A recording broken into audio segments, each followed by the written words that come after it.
Friday, October 26th from 5:30 to 10 p.m., Green Faith Ministries presents Cannabis Kills Cancer, a film exhibition that changes everything, with special guests Dr. Bob Melamede from Cannabis Science, Todd McCormick, cannabis activist and author, and Kyle Marsh, director of Vitamin Cannabis. Hosted by Marmalade at Smoke Brush, 219 West Colorado Avenue, Suite 210, Colorado Springs, Colorado. The law offices of Edson Maton and Matz provide criminal defense, medical marijuana defense, and advice about setting up and running medical marijuana centers, optional premises cultivation operations, and infused product manufacturing businesses throughout Colorado. With offices in Denver and Aspen, we can offer assistance throughout the entire state of Colorado. Give us a call at 303-831-8188. That's 303-831-8188. Or visit us online at warrenedson.com. Dixie Elixirs, the patient's choice for alternative medical marijuana treatment, brings you Dixie Botanicals all-natural topical therapy, including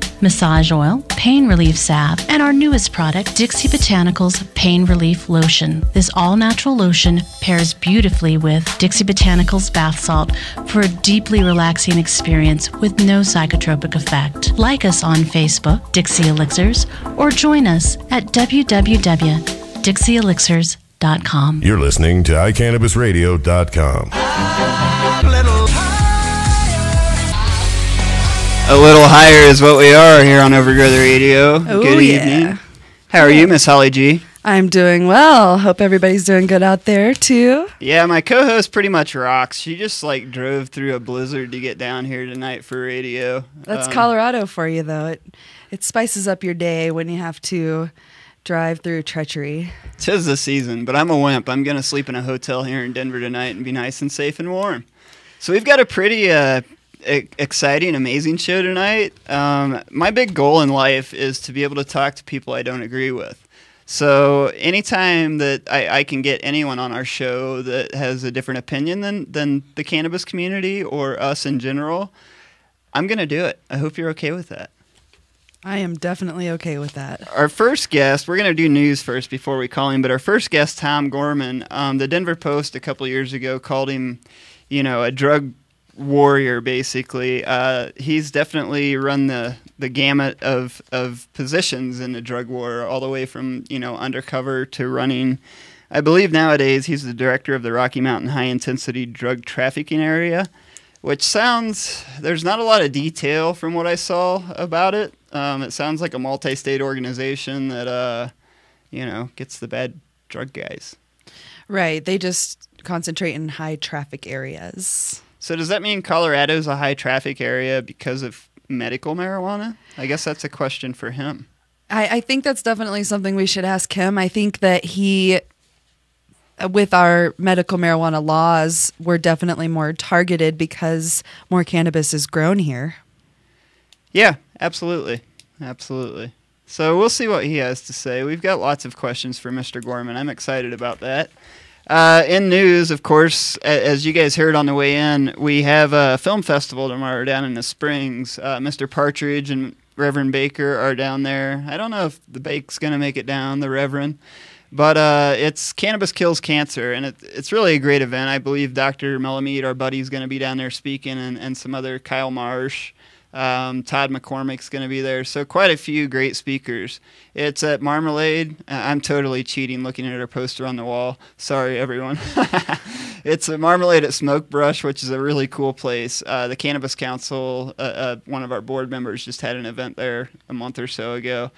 They're going to be showing some documentaries. Obviously, that's the film festival part. But the big message there is that cannabis can kill cancer. The science is out there, and people are doing it every day. I encourage anybody in the Springs. I'm not entirely sure that I'm going to be able to get there. I've got 5 other things I'm supposed to be doing, so I have to weigh what I can do and what I can't.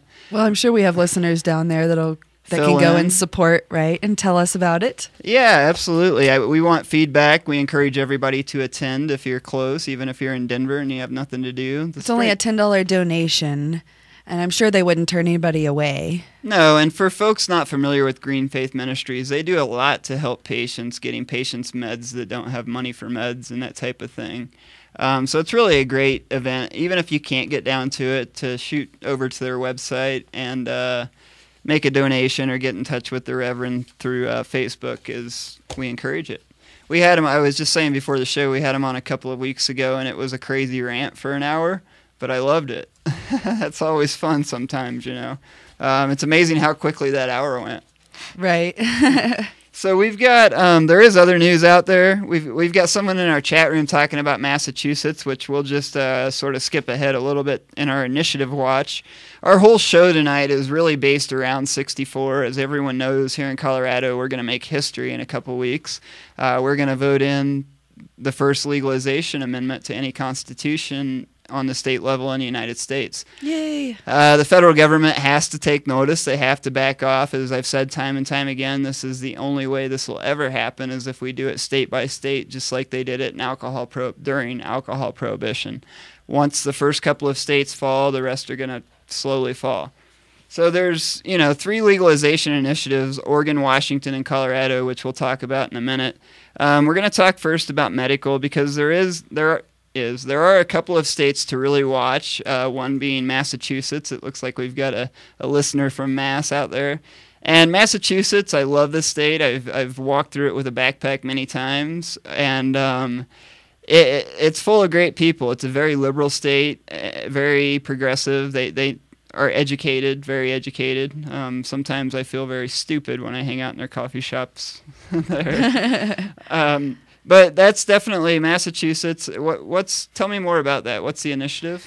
Well, I know that we have our listener here that's been telling us about it's what is it? It's I think it's question 3 on the ballot. Yeah, question 3 on the ballot, and it's for medical marijuana in Massachusetts. So for all of you out in the East Coast in Massachusetts, definitely take a look at question 3 and vote for it, November 6th. Absolutely. Well, and it looks like the Boston Herald came out against it this week. You guys are going to get that as we draw closer up to the last minute. There's going to be stances taken. I'm still waiting for the White House to come out with a stern warning. They've sort of sidestepped the issue, I believe. Right. They were on 60 Minutes, which we'll talk about in a second too. And one of the attorneys, the U.S. attorneys, and he said, that they would concentrate on the problems if legalization caused problems. Well, maybe they should focus those resources on the problems we already have caused by liquor stores and frickin' Walgreens, pharmaceuticals. That just to shoot my opinion in there like I like to do. But that's really, I mean, it's a moot point because there is really no problems from cannabis per se. Right. There's maybe a greedy person who tries to break the door of a dispensary now and then and realizes it's like Fort Knox and you can't get through those doors. And then if you do get through the doors to break into the dispensary, it's law now that they all have to lock their meds up. So, Which is smart. Eventually, with any new industry like this, there'll be a little surge in crime, but eventually it will mellow out. So the other state, real quick, I want to talk about is Issue 5 in Arkansas, and it's historic there in my mind because Arkansas, the momentum looks pretty good there, and the thing with Arkansas is it's draconian. Right, that's what I was going to say. It's pretty awesome that they're getting to this point because it's super conservative in that area. Well, I believe last year or the year before, they passed a law saying that if you're making hash, you can get life in prison, up to life in prison. So they're basically classifying hash in a different category there than cannabis. Right, which I've heard that happen a lot because a lot of times a police officer will see hash and think it's something else or heroin or I use oil. I have some vape pens and they take hash oil and they come in a syringe. So if you're not trained to that, I can see where that would be an issue. Right. The problem is they just need to be trained to it. It's that simple. It's a medicine. A concentrate is a concentrate. What it means realistically is that you have to take less hits or you have to eat less of it.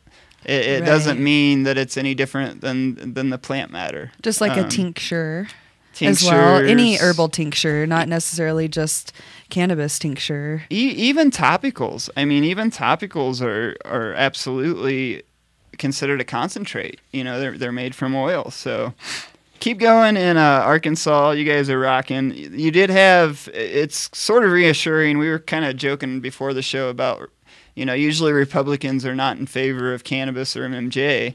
You guys actually have a Republican, Kathy Webb, who's a Democratic from Little Rock, who's in favor of it. She says she's already voted for it. So kudos to her. And another person, Ron Paul, actually, who has run as a Republican and supports cannabis. Absolutely. Yeah, Gary Johnson, who we promote, I'd love to see him take the election. The polls would jump up quickly. He may have a chance still. You never know. And we talked about Massachusetts and Arkansas, so we got to hit on Colorado a little bit, but we're not going to stick on that because that is our show tonight. There's a couple things that were cool this week, like Susan Sarandon started doing robocalls for legalization. We had our second television commercial come out this week, which I haven't seen yet. Have you? I have not seen it. Do you know who did the commercial?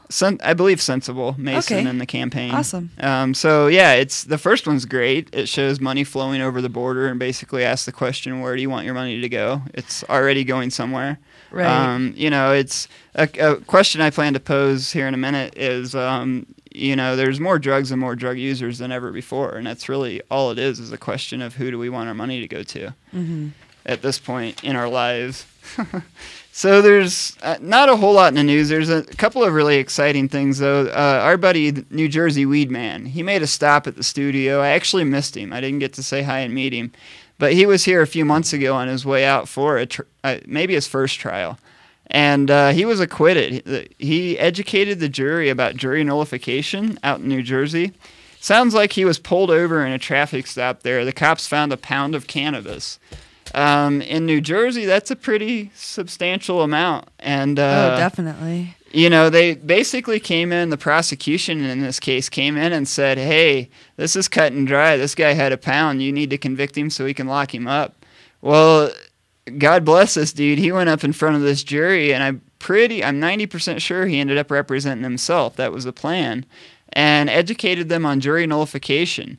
And if you've ever been in a courtroom or that setting, you know that when you do that, they treat you like a criminal. Oh, yeah. The judge actually stopped him at one point, it says in this article, and told him that he would pursue charges if he continued. What people need to realize is jury nullification is a right. You can look at all of the evidence in a trial and decide that it's an unjust charge or an unjust law and just not convict. It's a right of the jury. I encourage everyone to educate. If you get charges brought against you for that, fight them. It's winnable.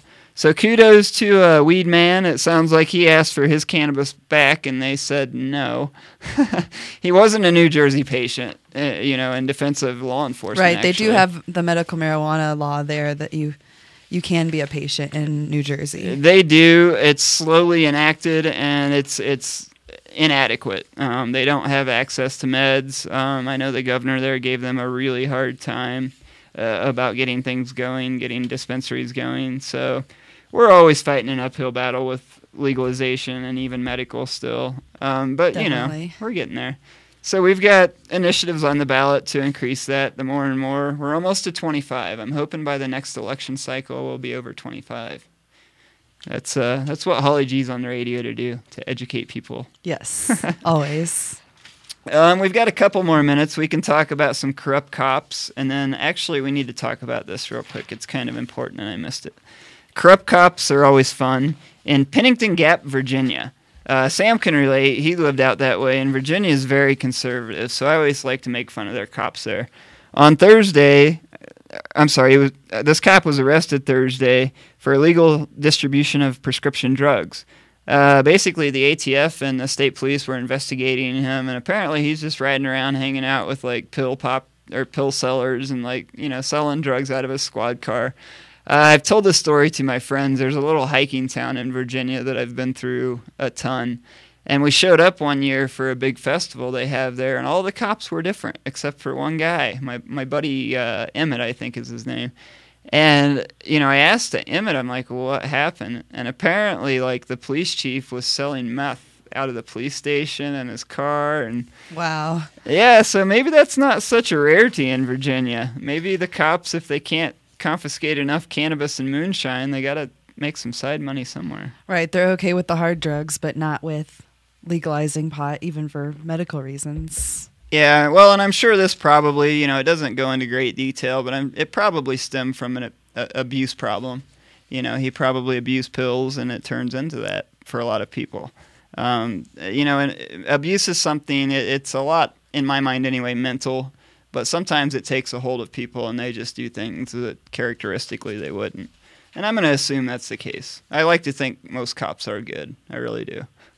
Well, they were created to be, keeping the peace between the people and helping people, not attacking people and, well, and I know against us. Massachusetts is a cool place in that there's a few cities there where they've actually pushed their cops back out to walk the beat. They've taken their cars away from them and told them to go out and intermingle and get to know the people again, maybe protect and serve. Right. Do what they're meant to do. Yeah, that's kind of faded away. So we sort of ran really low on time, but there was a third-party debate the other night that I actually sort of watched, and of course I missed the part about legalization. But 3 of the 4 candidates came out in strong support of legalization. It's really a shame that we're so stuck in this mindset that we have to obey by the 2-party system, that there has to be a third-party debate to begin with. Right, and they're not funded enough to have commercials or to get any coverage like the 2 parties that... Well, and it's designed for a reason. I mean, the organization that funds the presidential debates with the Republicans and Democrats is so intertwined with the workings of D.C. It's ridiculous. It's great that they can put us together. It's just a shame that the only place I could find it was on C-SPAN. And it's also a shame that one of the first things they bring up is the drug war and the failure that it is. When I watch Obama and Romney, it's China. Well, you know what they're yet to say? Cannabis. They're yet to say cannabis, MMJ, drugs in general. I haven't heard anything. Silence. Nothing. The drug war is huge, folks. That's why we're here. That's why we're doing what we're doing. And they're just scared. Yeah, stick around with us for a few minutes. We're going to come back. We're going to call someone, like I said, on the opposite side of this battle and get his input on our amendment coming up. We'll talk to you in a bit. Be right back on Overgrow the Radio. The Hemp Connoisseur is Colorado's premier guide to hemp culture. Our mission is to elevate the image of the medical cannabis and hemp industries to create widespread acceptance of the cannabis sativa plant. You can find the latest issue of the Hemp Connoisseur at more than 200 7-Elevens, your favorite dispensary, MMJ doctor offices, and tattered covered bookstores. Do you consider yourself a cannabis connoisseur? Then come be a part of the Hemp Connoisseur's first cannabis championship. Visit us at thcmag.com for info on how to sample the best medicine Colorado has to offer. Friday, October 26th from 5:30 to 10 p.m., Green Faith Ministries presents Cannabis Kills Cancer, a film exhibition that changes everything, with special guests Dr. Bob Melamede from Cannabis Science, Todd McCormick, cannabis activist and author, and Kyle Marsh, director of Vitamin Cannabis. Hosted by Marmalade at Smoke Brush, 219 West Colorado Avenue, Suite 210, Colorado Springs, Colorado. California's Attorney General has determined that the Repeal Cannabis Prohibition Act will save hundreds of millions of dollars from our overburdened justice system while creating hundreds of millions in new tax revenues from new sustainable jobs and industries that are friendly to our environment. But we can't do it without your help. We are seeking your donations to get on the ballot. Please go to repealcannabisprohibition.org to learn more about how you can help. It's time to end the war on cannabis and hemp in California. It's time to end the madness. Paid for by Sensible Californians Incorporated. Dixie Elixirs, the patient's choice for alternative medical marijuana treatment, brings you Dixie Botanicals all-natural topical therapy, including massage oil, pain relief salve, and our newest product, Dixie Botanicals Pain Relief Lotion. This all-natural lotion pairs beautifully with Dixie Botanicals bath salt for a deeply relaxing experience with no psychotropic effect. Like us on Facebook, Dixie Elixirs, or join us at www.dixieelixirs.com. Overgrow10.com. Hi, I'm Josh Stanley. And I'm Jesse Stanley. Two of the brothers here from National Geographic's American Weed, and we'd like to invite you to come into our dispensaries in Colorado Springs. Come in for the most pure organic strain selection in Colorado. It's all hand-grown by the Stanley brothers, especially for our patients. So come in and visit us at our two locations, East Platte and West Colorado. And remember, always be kind to each other. Green Monster Glass, a full selection of glass and glass accessories, as well as all of your smoking needs. Stock your dispensary or smoke shop with reasonably priced glass from Green Monster Glass. Green Monster Glass is locally owned and operated. Find us on Facebook or call Daryl at 719-217-5380.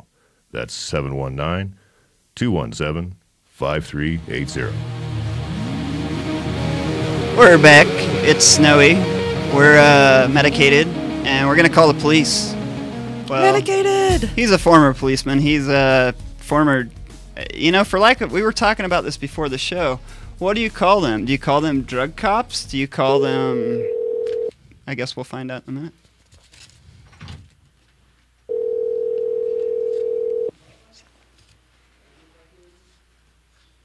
Is this Jason?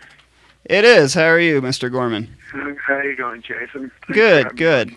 We've got you live here on iCannabis Radio with myself and my co-host Holly G. Hello. Okay. Hi, how you doing? Was it Polly? Holly. Holly, okay, Holly. Yes, sir. And I introduced I'm you not a typical guest. Well, first and foremost, we absolutely appreciate you coming on. As I told you on the phone, I encourage a platform for the opposite side of any position that I take and an open discussion. So kudos for even coming on the show. Well, that's the good thing about this country. We can have a difference of opinion and still be civil toward one another, right? That's absolutely correct, sir. I introduced you as the, and correct me if I'm wrong, the director of the Rocky Mountain High Intensity Drug Trafficking Area. I put the emphasis on the wrong word there. You got it right. No pun intended. I'm impressed. Thank you.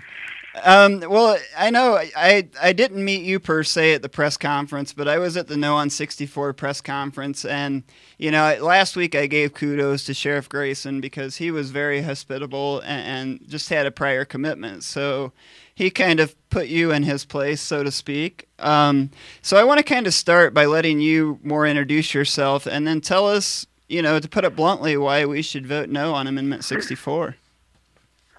Okay, Jason and Holly, there's really two facets of this whole debate. And one is the marijuana issue. That's one facet. And the other one is the constitutional issue, the law, and the impact on Colorado. So you could be a marijuana smoker, you could think marijuana's not that bad, and still vote against it on the other issues. So if we can break those up into two different parts. First of all, on the marijuana issue, I think many in the audience are probably very familiar with this particular issue part of it. But I'm going to ask them to try to be objective and use a little bit of logic and common sense when we examine this. And I'll keep my comments to what we know, and I will try my hardest not to put any kind of spin on anything and just cite what we know as fact. And then we'll see how we come out. I think most of us, if we're reasonable on both sides, there's certain things we can agree to. And I think we can agree that there are people who smoke marijuana that appear to have no side effects, no negative effects, and do so responsibly. They don't get in their car, they do it at their home, they're not bothering anybody. So there's nothing really negative about that.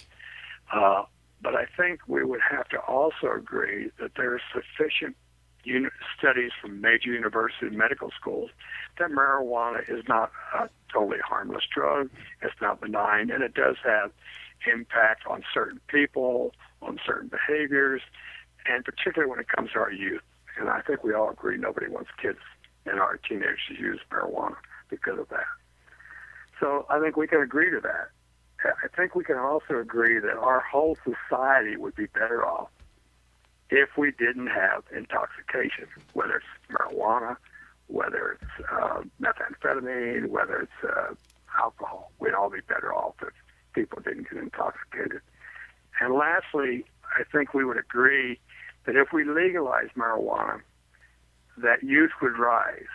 Now, the big debate and the big difference between your side and my side is how much it would go up. So on your side, you're saying, okay, I think it'll go up, but I think the benefits of lifting prohibition far outweigh the consequences of it going up. We're saying, no, we think the so-called benefits of lifting prohibition pale in comparison to the economic and human cost of increased marijuana use. That's the debate, I believe. Nadelman, who is the Drug Policy Alliance, made a statement.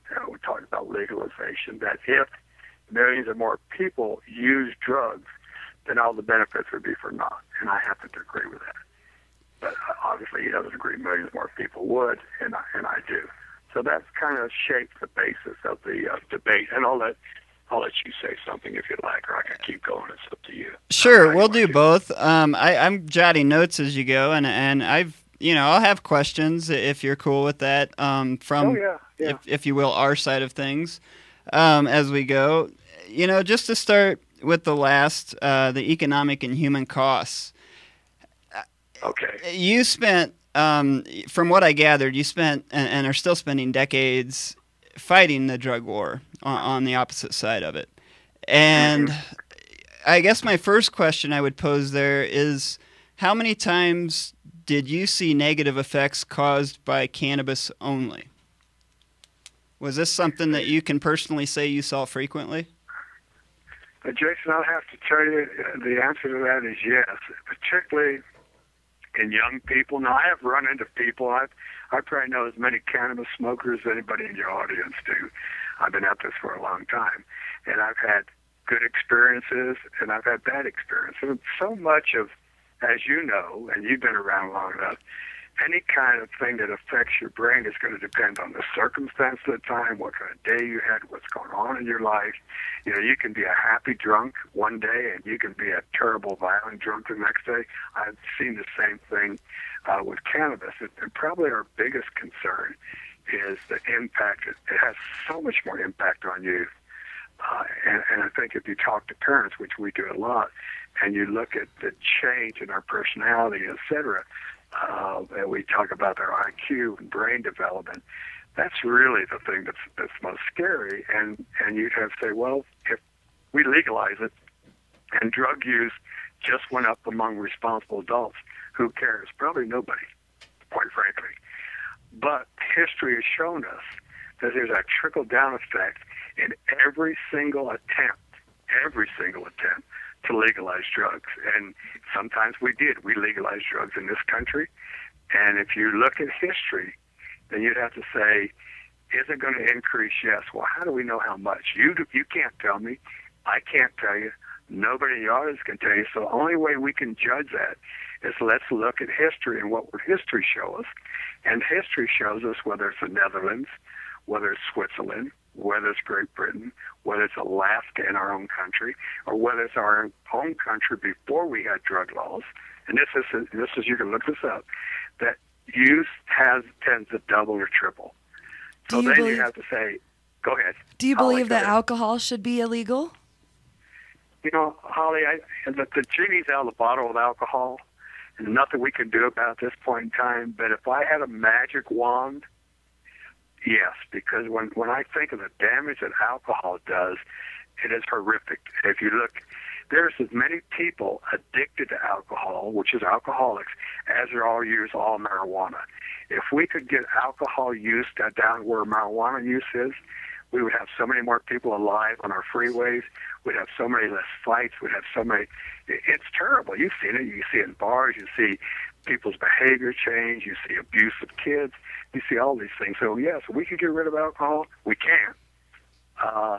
And I tell you what, I have a glass of wine with a steak dinner, and I'll have a beer at a Rockies game, but I'd gladly give that up to save 11,000 people every year on our interstates that get killed. Well, gladly. Yeah, I mean, you know what? I'm going to agree with you in that alcohol, there was a study out of Europe done last year that shows that alcohol is the worst drug known to man. If you take into account societal costs, economic costs, health costs, we actually lose around 100,000 plus people a year from alcohol, not traffic related, just alcohol poisoning, alcohol related disease. I want to back up just a little bit, if you don't mind, and not attack, but rebut. Let me rephrase that. Rebut.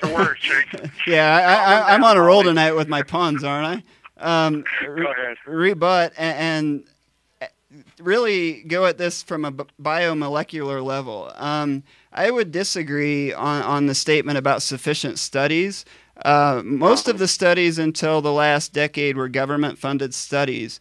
If we want to turn to government-funded studies, what we really need to look at is Israel, where they've been doing government-funded studies for decades now, and where they're actually allowing their active-duty military to now use medical cannabis when needed for PTSD and different conditions.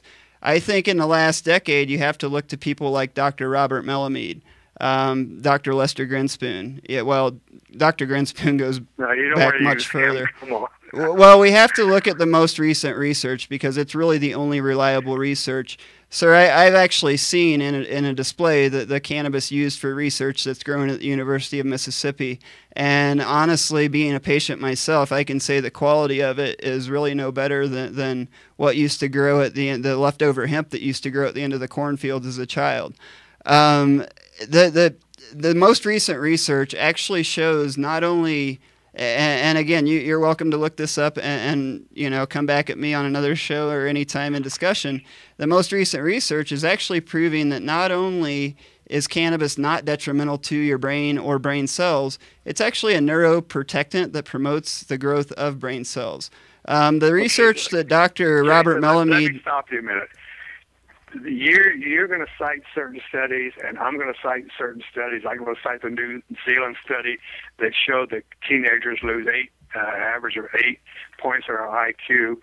We're going to have to argue with Columbia, with Harvard, with Oxford, with universities all over the world, not just the United States.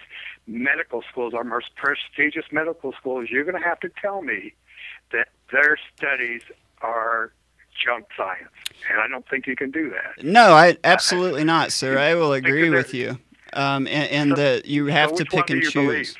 Well, you believe the majority is what you believe, and what I look at is I see studies that come out of the UK and out of Australia all the time that are just horrible, like something that came straight out of the 1930s. The one that just came out was telling me that testicular cancer was I was at double the risk of someone who didn't use cannabis, which, again, when you look at that study, which is 1, 2, 3, 4, even 20 studies, then you have hundreds of studies on the contrary. I have to go with that. And really what we're seeing with this science, I mean, I threw Dr. Bob out because he's local. He's a professor down at UCCS where I live. And, this is his primary focus. He teaches classes around the biomolecular properties of cannabis. And what he has shown through his research is everything in your body is controlled by endocannabinoid systems. This is a whole amazing other topic and show that you can go back and watch. But the science is out there, I guess is what I'm saying. And it's not for lack. I grew up in the Midwest where I was taught that, yes, if I smoked one cannabis cigarette, it was as bad as smoking a pack of cigarettes. And I think that argument has long been dropped because it was proved to be a foolish argument. And I think what the science is really showing in a lot of these talking points I'm hearing, it's just outdated science. And I don't blame anyone who's using this science. I just, this is where these discussions like we're having right now really have to take place. Jason, we're not going to convince your audience about the latest study that just came out of Columbia that was junk science. We're not going to convince your audience that it's not good science. It's not a good research.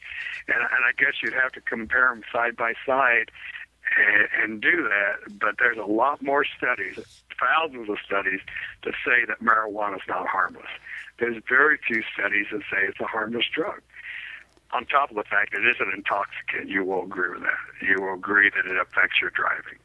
Well, it's also I won't agree with that either, and we're going to stay completely civil. But I want to be able to go back and forth and explain points.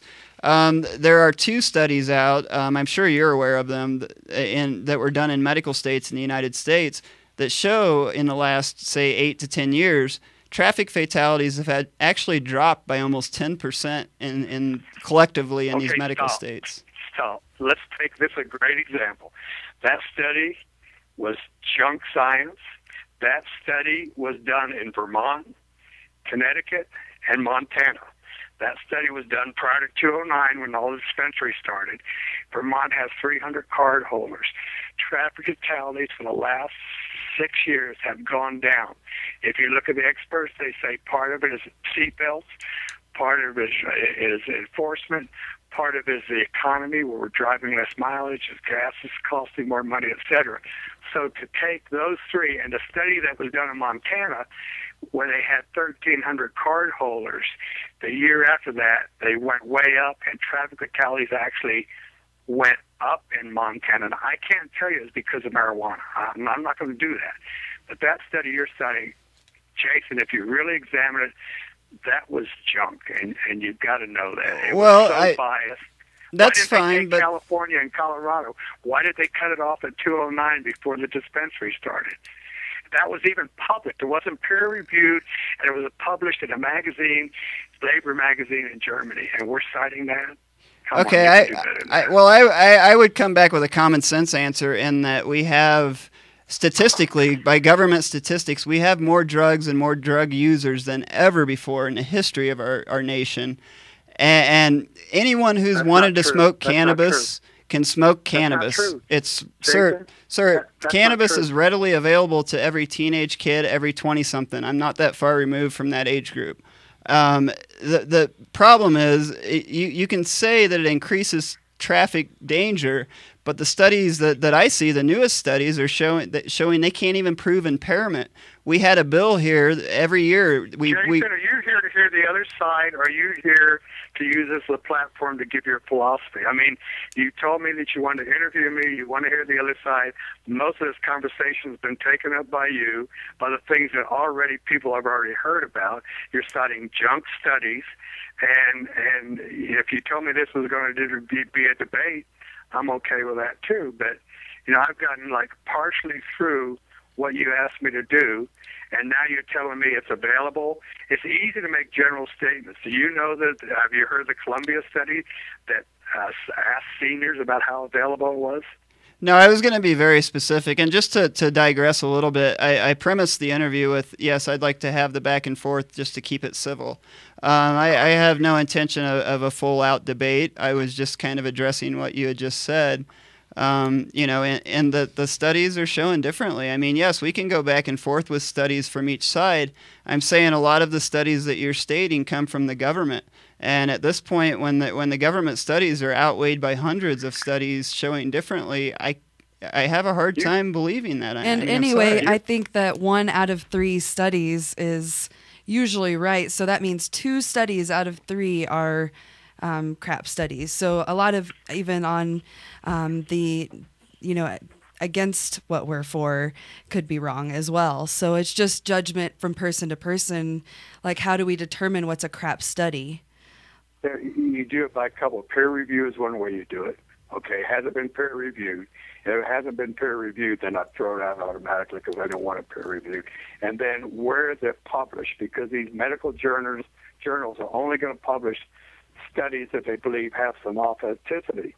And when you talk about schools like Oxford, and you talk about schools like Columbia, you talk about schools like Harvard and Stanford, I have a hard time believing that those research facilities and medical schools are going to do very much junk study.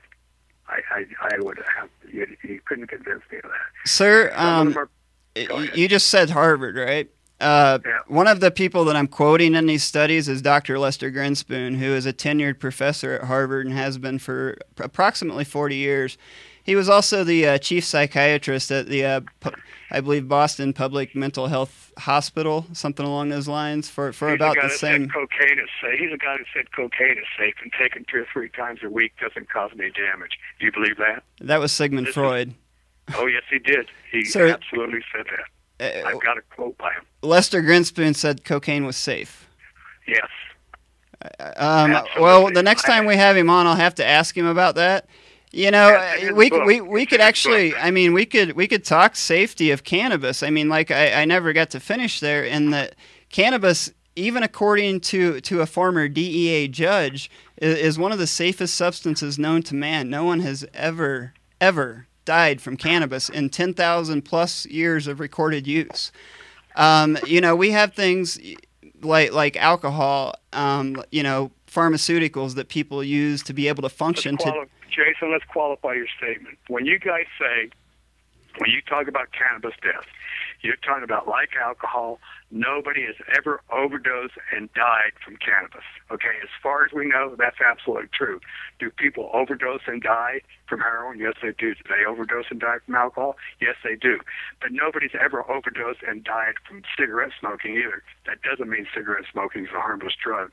So just because nobody's overdosed doesn't all of a sudden put a blessing on it that you're no longer a dangerous drug. Well, I mean, I'll reverse that again and say there's recorded deaths every year from coffee. There's people who overdose every year on coffee. And Tylenol. And Tylenol. And my question, I guess, is, you know, how we have this substance that we know doesn't really cause problems in society statistically, again, you know, per really law enforcement's research.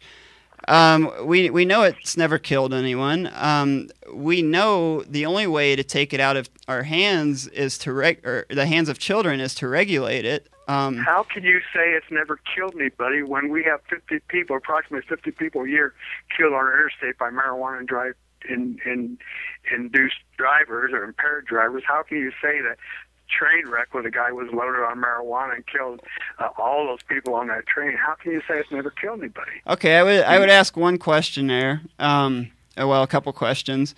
Number one being, what else was in that person's system? Number two being, was that person tired? Was that person distracted? Did they drop their phone on the floor? And in the grand scheme of things, I'm not sure the total number of traffic fatalities, but if it's 50 people a year, let's compare that to how many people die with alcohol every year on our roads. You know why? Because so many more people use alcohol. You know how many people use alcohol in our society? About 130 million people. You know how many people use marijuana in society? It's under 20 million. Big difference. Yeah, see, I disagree there. In that a lot of people, you know, these polls are misleading, because before I was an activist and not scared to come out of that closet, I wouldn't fill out these polls. I wouldn't say publicly that I used cannabis. So I think that's a huge, huge underestimate. Okay, I don't use alcohol. You can be so hypocritical because you're the same guys that are using the CDC study that say because we now have medical marijuana dispensaries, less kids are using drugs. You're citing that in every argument you have. You're citing it on your publications. You believe that, but everything else you don't believe. I believe that wholeheartedly, and let me just premise and let you tell me your opinion on that, because when's the last time my daughter could go buy a fifth of vodka on the street corner? It's really easy for her to go buy cannabis on the street corner. I think regulation is the only way. So they must be able to get it someplace. I'm sorry? More kids use alcohol than they do marijuana, so they must be able to get it someplace. Their parents' liquor cabinet. Here's the thing. You know, you can't have it both ways. You can't use statistics when it suits you and spin them to suit you, because there's nothing about that CDC study that, first of all, the statistics in there, and if you look at the raw data, and they admit it, and there's nothing wrong with it, that is statistically insignificant. It doesn't compare to the Department of Education study that says 8th, 10th, and 12th graders. Since we've had marijuana, medical marijuana, the daily use has increased substantially. It doesn't talk about suspension or expulsion from school since we've had medical marijuana. But you know what, Jason? I can't tie that to medical marijuana. I can't make that leap and say this is why it happened, because it could be other factors. But I can tell you this. The University of Colorado Medical School in their treatment center says that over 70% of the kids in treatment are getting their marijuana directly from medical marijuana, and at least a median of 50 times each kid. Well, you know what? I can tie that to it. But these other things that you guys make these big leaps, I can't do it, nor can you do it. But you don't mind using those statistics. You can't have it both ways. You can't throw out You can't throw out wheat, which is accepted number of people who use drugs, and it's been for years and years and years, and now all of a sudden it doesn't meet your needs, and now you're not going to believe it. No, I actually am using mostly government statistics. A lot of the stuff that I've talked about already has come from the most recent FBI crime statistics that were out through 2010 that show, the disproportionate arrest of blacks and Hispanics here in Colorado, the drastic amount of cannabis-related arrests here in Colorado between like the mid-90s and 2010. So, I mean, it's your numbers, essentially. It's nothing that our side is picking and choosing. Around. What do you stick on the side? What are we talking about? I mean, we've gone from scientific studies to use. Do you believe use would go up if marijuana was legalized? Well, here's the thing with that, and I didn't cut you off. I let you finish.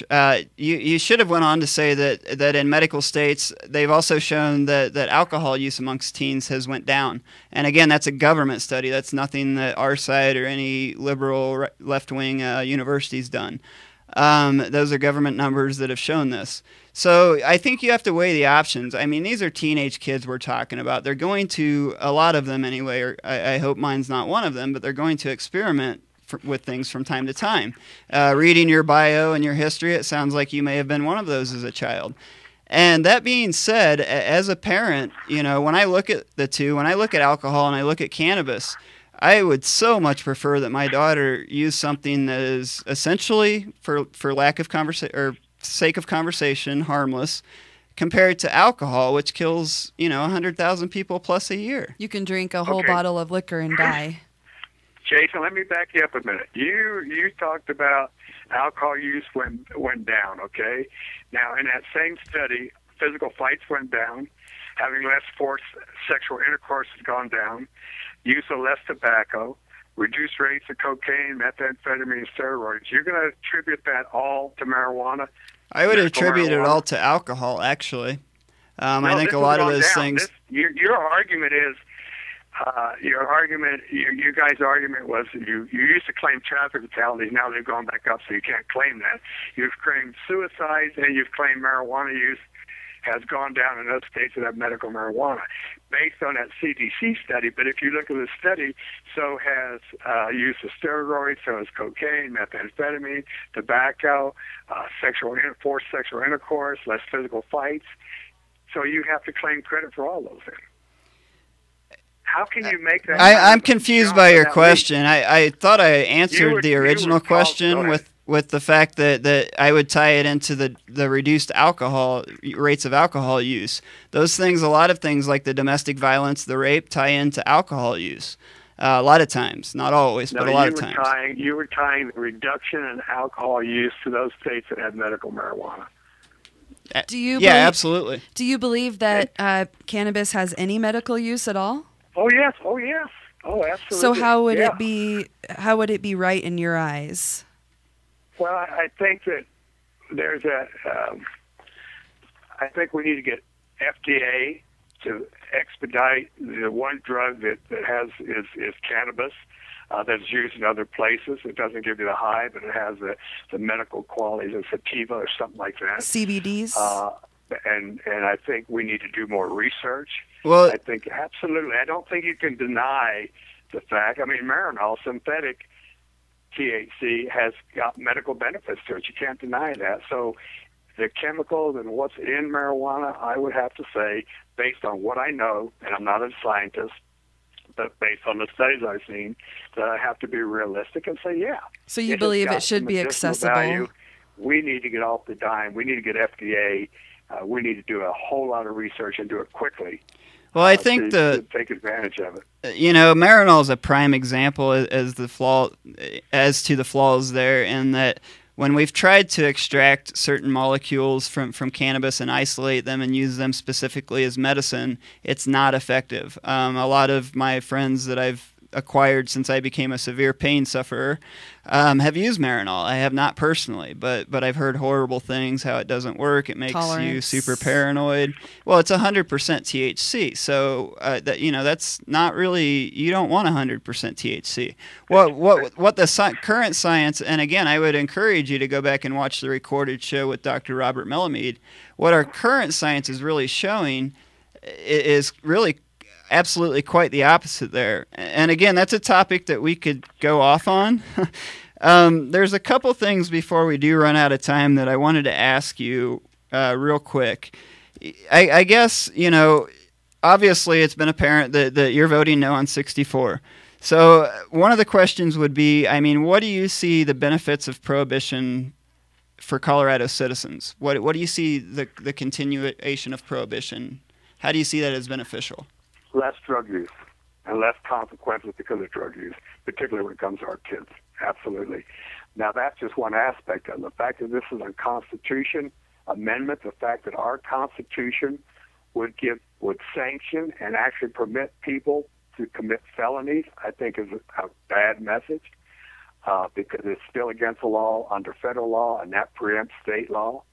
I think that's probably illegal. The fact that there are very few restrictions, the fact that there's no restrictions on what you can grow, the fact there's no restrictions on tourism, that people can come in and buy, that marijuana dealers can come in, the fact that if I was a cartel member, I'll tell you what, I'd get a couple front people. This way I'd grow my marijuana. This way I'd do my business out of rather than Mexico. So there's those kind of ramifications that why your chambers of commerce are against it, why your business association against it.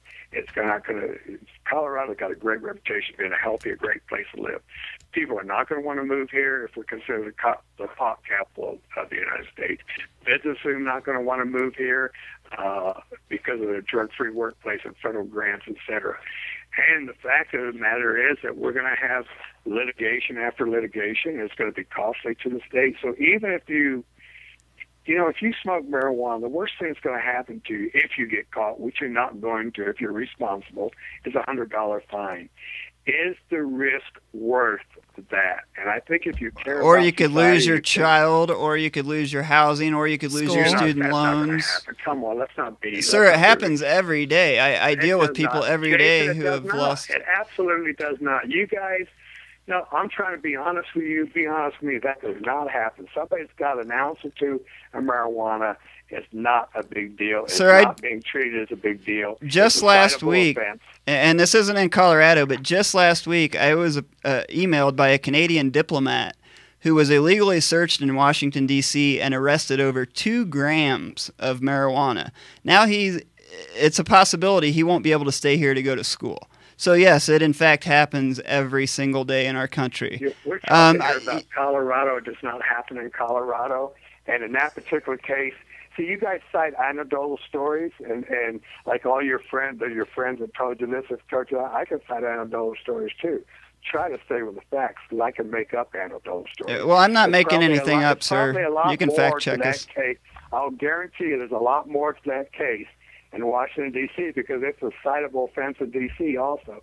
There had to be a lot more to it than 2 grams of marijuana with somebody coming in. And so it's just my organization, Overgrow the Government, does 2 protests in D.C. every year, one in April and one again in the fall. We just got done with one. And I can tell you from personal experience that every time we've been there, they've hauled someone off to jail for cannabis. So whether it's citable or not, I've personally watched people be hauled off to jail every single time if they've had cannabis on them, which is obviously... I would tell you there's something more to it. Okay, before we're running really quickly out of time, but I had one more part to that question. And it's kind of a 2-part question, but again, with the benefits, I have to ask what the benefit is to the people of the great country of Mexico who have lost 50,000 plus people. And the second part of that is, again, to reiterate, I said, and it's statistically proven, there's more drugs and more users than ever before. That's not true. That's not true. That is absolutely not true. Sir, the numbers are there. You can Google it. The numbers go back to the highest drug rate we had in modern times. The highest drug rate we ever had was prior to having drug laws, at least with cocaine and your opiates. We had as many people using cocaine and opiates prior to drug laws as we do today, with 1/3 of the population. So that was triple. If you look at the highest drug rate we've had was 1979 when it hit its peak. That was the highest we've ever had in the country. That was all the drugs combined. Over that period of time, it was reduced by about between 40 and 50%. and cocaine's gone down by 30%. Methamphetamine's gone down by 35%. Meth labs have gone down from 400 a year in Colorado to under 10. The only drug that's gone up during this period of time has been marijuana. And that's been from 2003 to 2008, it went down by 24% among youth. It's just in 2009, et cetera, it's gone back up again. Those are facts. You can look them up. Okay, we'll fact check you, and you can fact check us. But my question there really was, the money right now is 100% going to the cartels in Mexico. Not 100%, but a lot of it. Would you prefer not to regulate it? I mean, people are going to keep buying Mexican cannabis. Would you prefer it not be regulated and sold in a safe environment here in our state rather than people obtaining it from the streets and the money going back to the cartels in Mexico and beyond? Well, I don't think, first of all, that if we my concern with legalization is that we will increase the number of users, increase all the adverse effects. It's going to be costly to this country. It's going to be costly to regulate in this state, et cetera. So, no, I don't think. When it comes to Mexico, that's a whole different story. Mexican cartels are criminal organizations that make very little of their money on marijuana. 60% of their money comes from cannabis. Okay, Rand did a study in California when they were going to legalize marijuana under Prohibition 19. California's got 6 times the population we do. They did a study to find out what impact would that have on our cartels. The percentage of profit that cartels got from marijuana, California, is about 2%. Well, we are Mexico's biggest. They are our supplier essentially. They're our thirst of drugs drives their market. And you know how much. And then you'd have to look and say, what is there's about 200 million users in the world. Well, according to what you're telling me right now, that would mean that since we get all of our drugs from Mexico and that we're primarily where they send all of their drugs, that would mean that we would have more cocaine and heroin users than we would cannabis users, sir, from what you just told me. No, what I'm saying is that they estimate about 200 million users in the world, drug users. We make up about 10% of that. We're not the only things that the cartels control. And if you look at Colombia, when they were having all that problem in Colombia with the Colombian cartels and stuff, part of the biggest problem there was the corruption within government. If you have corruption within government, you're never going to be able to control it. And until we can get rid of the corruption that exists in the federal government and the state governments in Mexico, they're going to continue to have the power that they do. They were able to solve that problem in Colombia, and God bless Mexico. I hope they can solve it too. But they got to get rid of corruption. Well, see, here's the mindset that I have to go out on is that mindset right there that it's Mexico's problem, sir. Because again, it's the USA who consumes those drugs. It's not Mexico's fault that they're a poor. We're not the only ones, sir. It's not Mexico's. You're right. Canada's a big one too. It's not Mexico's fault that they're a poor, undeveloped nation. Maybe we should redirect our drug war, start treating it again like a health issue like it was until the 1930s, and maybe take a little bit of that money and throw it down south of the border. Then there wouldn't be such a need for them to make cocaine and traffic cocaine and cannabis into our nation. And again, I mean, all you have to do is look at numbers to see that cannabis is the most widely used, quote-unquote, illegal drug in the United States. And what you're telling us just doesn't match up. So what I have to do is agree to disagree because we've got to get to a little break. And Howard, that's our next guest. Howard's coming up next. Tom, next week we're going to hit on 64 again. I've got a half an hour that is possibly open. I would love to invite you back to continue if you'd like. And I think that we've said basically what we're going to say. You have your view, and I have my view. I think that, unfortunately, Jason, I have to say some of the things you said and go back and look at it were incorrect. And you've got a view, and you're a very smart man. You don't need to throw out things that are incorrect because that puts your credibility in question. I don't think you want that, nor do I think you did that intentionally. I don't think you did. I think you are misinformed in a lot of those areas, and you didn't even need some of those arguments you used, quite frankly, in my opinion. Well, that may be the case, sir, but we can fact check each other, and I'd put all the 3 cents in my bank account up against you. So I would invite you back anytime, and I really, really appreciate you coming on. It takes, a lot of gumption to come on against the opposition and talk in any interview. I've done it many times. So thank you again, and keep doing the good work that you do. Thank you for being civil. And Holly, I'm sorry we didn't get to talk much, but maybe next time. I made her step out for a second and answer my phone, but I will pass that on. Okay, you take care, Jason. Have a great night, Tom. Thank you. Okay, bye-bye. So I figured I would disagree a little bit there. Our last guest actually snuck in to hear that conversation, Miss Aldworth. So we're going to get her thoughts on that here in a little while. We're going to talk with Mr. Howard Woolridge next, who is actually riding his horse across country for legalization right now. Howard's done a lot of great things in his life. We're going to get the gist of what he's up to. But right now, as Sam knows what I'm about to say, we're going to take our little break for about 10 minutes so I can go get my back right. So stick with us here on iCannabis Radio's Overgrow the Radio. Peace.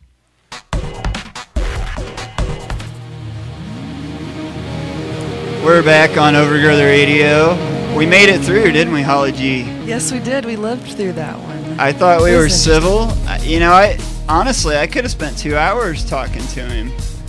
It's nice to hear another side and see how people react to our opinions, and to get both points of view is good, because you need to make your own decision and actually hear what the facts are. But he didn't state too many things that I felt were right. Well, I was just talking with our next guest out front during our break, and the thing of it is these arguments that he brings up are the same arguments that we've heard for decades, since the 50s, if not prior to that.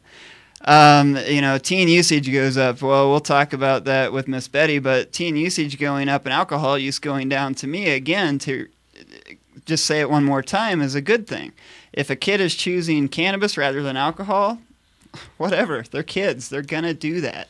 I did it. 90% of kids try something. And the other thing with that is everyone has a vice, whether your vice is God, golf, football, beer, coffee. Everyone has a vice. Was he really honestly suggesting that we take away all of America's vices? We're already a country full of people who hate each other and throw things at each other and cuss at each other. And, if we took away my parents' Bible, I'm pretty sure I wouldn't be able to ever talk to them again or have a civil conversation.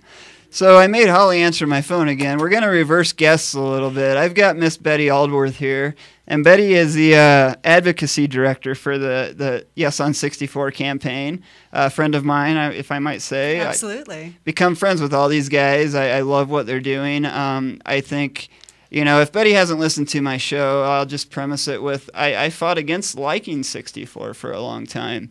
It wasn't enough, which is still a big argument that I'm hearing from some of these people on the other side.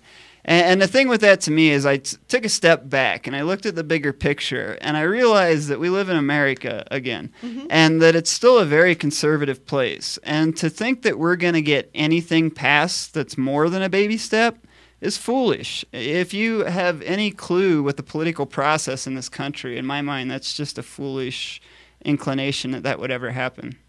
Well, and really ultimately what we need to remember is that, if you feel like Amendment 64 isn't enough, I would recommend taking a step back from and looking at what the reality is of regulation in this country. I mean, we think of air and water and tomatoes as legal, but when I want to start my tomato garden, I go and I buy seeds that are regulated, or seedlings that are, everything that we consume or interact with in this country is regulated in some manner or another. This pen has regulations that apply to it. This microphone has regulations that apply to it.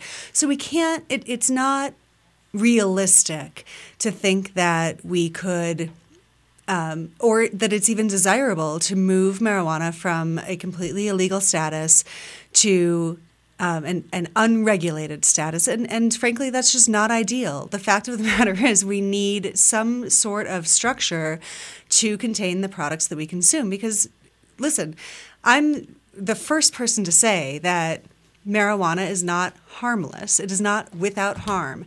But what we are saying is that the harms of marijuana prohibition are so much more severe than the harms of marijuana itself. And that it's not just about the individual, because certainly on the individual level that's the case, but also on the community and the social level. You were talking about it with Tom. The fact that marijuana prohibition exists and that we have a decriminalized state, which I'd love to address a little bit later. We just released our friends rather, at the Marijuana Arrest Research Project just released a very interesting report about arrests in Colorado. But we're looking at a world in which we have this product that is extremely popular, used by 500,000 Coloradans every year, who we are criminalizing for no good reason, and by virtue of not allowing them to purchase marijuana in places where it is safe and regulated. We are empowering cartels. We are enriching criminals, and we're contributing ultimately to the nearly 60,000 deaths in Mexico over the last 6 years. Well, let me stop you there and ask a question. One of the arguments that Mr. Gorman brought up was just that it was Mexico's problem, and essentially, I expressed my view. What are your feelings on that? Listen, whether you consider marijuana to be 7% or 15% or 25% or 60% of the cartel's profits, the fact of the matter is marijuana is a gateway, if I may, for how dare you? not for users. Marijuana prohibition might be a gateway for users, but marijuana is a gateway, if I may, for cartels to get a foothold in America, and America's drug consumption is enormously empowering to cartels. So if we can take out any slice of that, and at the same time stop criminalizing Colorado's adults, create new jobs and businesses, develop new tax revenue, and start treating marijuana from less than ideal marijuana consumption from a public health perspective, it's a win all around. Prohibition has completely failed in all of its goals, and it makes our communities and our families less safe. So you guys are pretty much on my show until the election next week. Mr. Kappel's coming on as well. I have been involved in so many crazy debates, and throw a disclaimer out there while you're here, since you are one of the higher ups in the organization. I was recently told on Facebook, mind you, that you guys sponsored my show and I was paid by you, so I was a paid spokesperson for 64. I would actually just real quick want to clear the air and say that iCannabis Radio in general is a proponent. We have donated studio spots and our time to you guys because of that. So I just wanted to throw that out there, that there's no paychecks changing hands. There's no what I see here is, yes, again, something that we could have more detail in, but you have to be a realist. And it's absolutely one of the biggest complaints I've heard. Well, once this is passed, it's there. We can't do anything. We know that's not true, and I'm going to let you go in just a second. You're ready. Yes. 1284. That's all I say. 1284. That Right. was a change to a constitutional amendment. So explain that process, because there will have to be some rulemaking. Absolutely. We intentionally drafted Amendment 64 very broadly to essentially protect what Amendment 64 does is protect rights and ask the state legislature to deal with the regulatory side, because rights belong in a constitution and regulations don't. So we protect the rights of Coloradans to not fear, Colorado adults, to not fear, arrest or prosecution for using marijuana in a lawful manner in their homes. So we're talking about less than an ounce of private possession, growing up to 6 plants in your home, as well as, we're protecting the rights of employers to maintain their current employment policies. We're protecting the rights of, the folks who are concerned about driving under the influence. We protect the right of the legislature to handle that. But we leave the regulatory structure to the legislature because that's where it belongs. And 80 years ago, Coloradans ended alcohol prohibition via constitutional amendment at the ballot box. We have the opportunity to do the same kind of thing and create a model of regulated stores where we can start to realize the benefits of a regulated system. So I'm going to be devil's advocate tonight. Please do. You know me. I'm just going to basically be the voice of all this opposition I've heard lately. Great. So here's what happens. We pass 64, which will happen, and the feds come in. They're just going to raid everyone. We're all going to go to prison. We're going to sit in federal prison forever because this passes. Sure.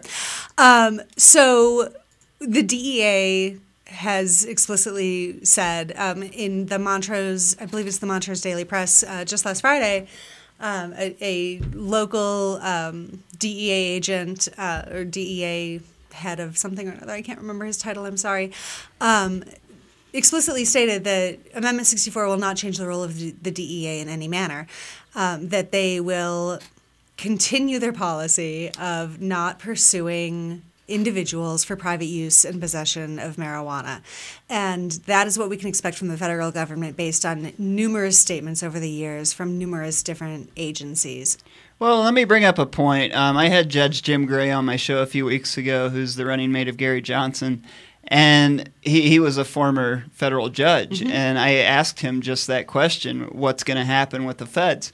He laughed, and he said, there's a little joke going around that's not so secret in the federal government. We're broke. Right. I mean, essentially, our federal government is broke right now. To think that they're going to be able to pool all these resources and focus them primarily on Colorado, again, in my mind, is just crazy, worst-case scenario speculation. U.S. Attorney General James Cole said on 60 Minutes, or on a piece that wasn't aired on 60 Minutes, but was later aired on our local CBS station here, that the Department of Justice will pursue the same policy that they've had, that they will pursue, marijuana when it is a danger. And frankly, marijuana behind a counter that is, controlled by the Department of Revenue and sold by licensed business people who have a vested interest in keeping those licenses is not a danger. Not at all. Well, and real quick, I'm going to get sidetracked and just plug that 60 Minutes segment because I think that's a sign of the times and a trend of opinion, because it really, in my opinion anyway, painted our industry in a fairly positive light. And for mainstream media, that's really not something we've seen. I'll just say that I'm proud to be working closely with Dixie and have them as one of my show sponsors, and to see them on there and be able to take Croft through and show the facility and get a detailed, this is normal. This is not, we're not some scary people working out of a garage. This industry is very highly regulated. I guess that's a segue for me into my next thought, is that one of the points brought up by Tom was the kids. I love this argument. It's the kids. Oh God, all our kids are going to be smoking cannabis. The world's going to end. Well, one of my opinions on that. But the other side of that is, of course, we don't want our kids running around using anything. I'm a parent. I would prefer that Sophia choose to go hiking and that be her high. For me, that's kind of my high. Unfortunately, cannabis doesn't give me that fun high anymore. But, that being said, what's 64's opinion on that? I mean, in my opinion, I know regulation with alcohol made it really hard for me to get alcohol as a teenager. So there are a lot of things that Tom and I are going to agree on this issue. But what we don't agree on is how we can best handle the problem. The fact of the matter is, their youth should not be using intoxicants. They certainly shouldn't be using marijuana. And what we have now is a situation where 12th graders have been reporting for longer than I've been alive that marijuana is either easy or very easy for them to access. Between 80 and 90% of 12th graders say this. Could you believe he argued that point? I'm can using believe the same study, and I use the same studies that are cited by our opposition. Between 80 and 90% of 12th graders say that marijuana is either easy or very easy to get their hands on, and that, in and of itself, if that is not a perfect example of how thoroughly marijuana prohibition has failed to protect our children, I don't know what is. Mm-hmm. In Colorado, since 2005, we've seen a 23% reduction in youth alcohol use, and that is twice the rate of the national level. And it's not because we made alcohol illegal. It's because we applied stringent public health methods to educate children, to educate our youth, to educate the people who sell alcohol, and to educate adults in Colorado about why children and youth should not be using alcohol. Now, if we take a public health approach where we can be honest about the real harms of marijuana for youth or adults, and have an honest and open public dialogue about it, that's going to be the single most effective way that we're going to be able to reduce youth use. And if we place it into a regulated system where people are asking for ID, where we are restricting its access, we're moving it off of the streets, out of our national forests, and out of the hands of gangs and cartels, and into the hands of responsible business people, then we have a much better shot at having that honest conversation with our youth and controlling their access. Well, and originally in my life, I'm an activist that I would love to see everything happen all at once. Mm-hmm. I would love to take that huge bite out of the apple and just be done with it. I've always said my ideal is repeal. Again, not realistic. With regulation, I think there's a lot of things that need to be pointed out with that. The other side will never bring up the fact that the economic boost that's going to come with this, and I want you to kind of address this because you got the numbers in your head. I don't. Yeah. Colorado, it's very apparent, really, all medical states have profited and survived the recession a little better because of MMJ and the states where it's an active program. I'll say that. Colorado being the top of that list. I mean, what do you guys feel the economic impact? I want you to tell me some positives. I can't speak to other states. I know much more about what's happened in Colorado. But what we do see in Colorado is that the state and localities have raised tens of millions of dollars in tax revenues, had the opportunity to create new jobs, new businesses, and it's not just the direct employment, but additionally the employment of the ancillary businesses, construction, accountants, marketing, folks who are doing all sorts of work that contributes to any sort of business. There are so many different people that are employed outside of the businesses themselves, but we know that we've got about 6,000 people employed directly by medical marijuana businesses in Colorado. Well, there's a reason I brought that up is because I wanted to not really make fun of the statement, but the statement about how all of the business owners and all these business groups don't like our industry. I don't know where he pulled that out of, but this is a huge industry in our state. Mm-hmm. We are intertwined with almost every facet of business that exists. It's hard to find. I have a hard time finding people nowadays in Colorado who aren't okay with cannabis and the industry. Even the evil banks, when you go in and question them about an account, they'll explain to you that they're not allowed to open you an account, but they're friendly about it. And they strike up a conversation about how they're going to vote yes on 64 or how their brother's a patient or whatever the case may be. Some of these views, I wanted to ask you, you got to hear the whole conversation, and is there anything in there, because I wanted you and our next guest that we flip-flop to be able to have time to correct any mistruths. I was trying to word that very nicely. I hope I did well there. I'm obviously a proponent. I want people to mark the yes box when they go into the ballot booth and put it in a ballot box. Yes.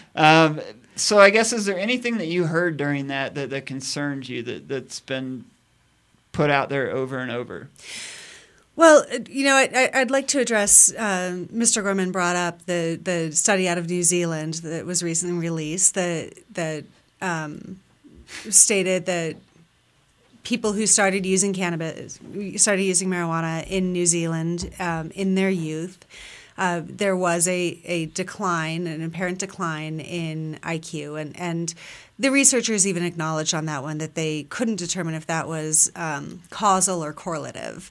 That, it's entirely possible that people with a slightly lower IQ might be more prone to use marijuana. Who knows? A lot of these studies we have to look at with a critical eye. But the really important piece about that study, and again, I can't reiterate enough. Like if it appears to be causal when it comes to youth, then we need to make sure that youth are not using marijuana. And there are lots of reasons that's the case that go beyond this study.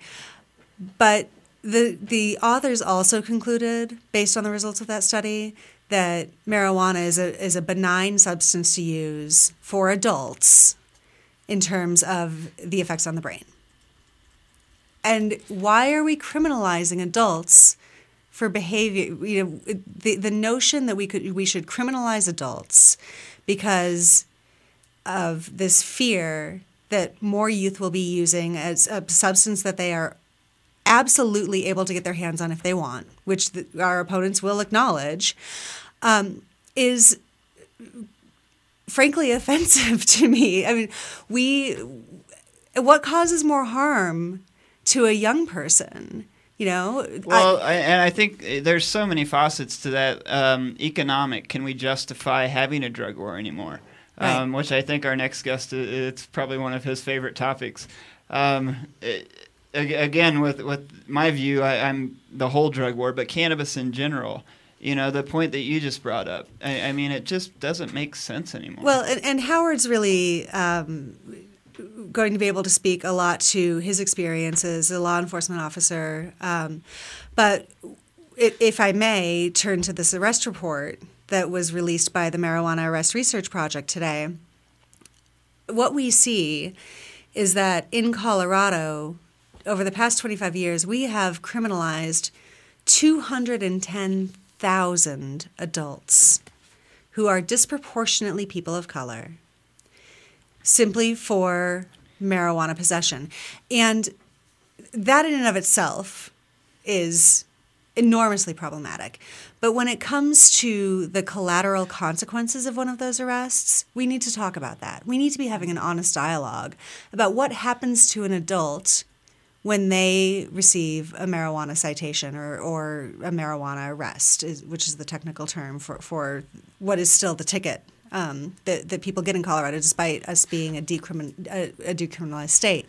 Well, and let's face it, that's misleading, and that's another argument that I forgot to bring up. I'm sorry. Actually, the author of one of the other initiatives brings this up all the time. Oh, it's just a ticket.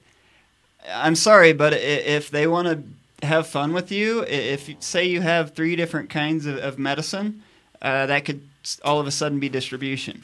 If you have paraphernalia, there's other things. I mean, yes, depending on the law enforcement officer, most of the time in our state we're lucky we don't have to deal with it. But it can cause so many other complications. They can totally throw on these other charges. Your student loans can be affected, as I went on the tyrant before, as you heard.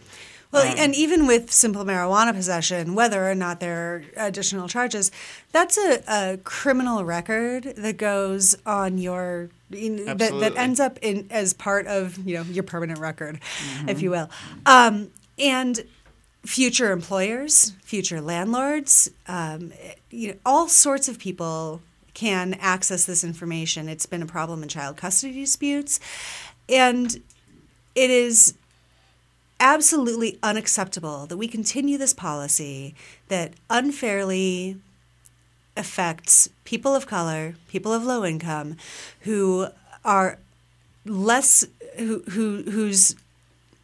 future potential is so negatively impacted by this one citation. I'm gonna I agree. I have nothing to add there. I mean, a lot of the talking points from the no side, I'm offended by. It's really hard for me not to go off on tyrants when I'm talking to these folks.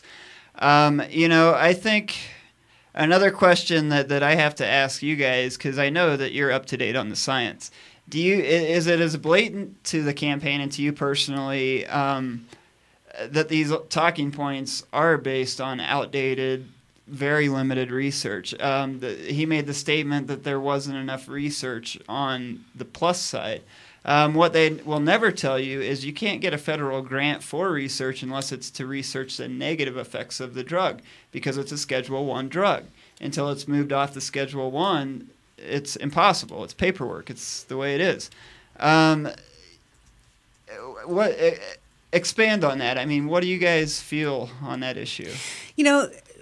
There are piles and piles and piles of statistics that we refer to, the Yes on 64 campaign refers to, and that the No on 64 campaign refers to. And what it really boils down to for me, so we have to ask ourselves, are these negative effects of marijuana, or are they negative effects of marijuana prohibition? And a perfect example of that is when we're talking about drug treatment. Our opponents will state that marijuana is the second most commonly cited substance for adults in drug treatment programs. Mm-hmm. And that's not because so many people are having clinical dependence problems with marijuana. It's because many times, in order to avoid further prosecution, people will have court-ordered treatment. So, first of all, that skews those statistics. Second of all, it puts people into treatment programs that are oftentimes costly, that many people who receive marijuana citations simply can't afford, so they end up taking the criminal charge route.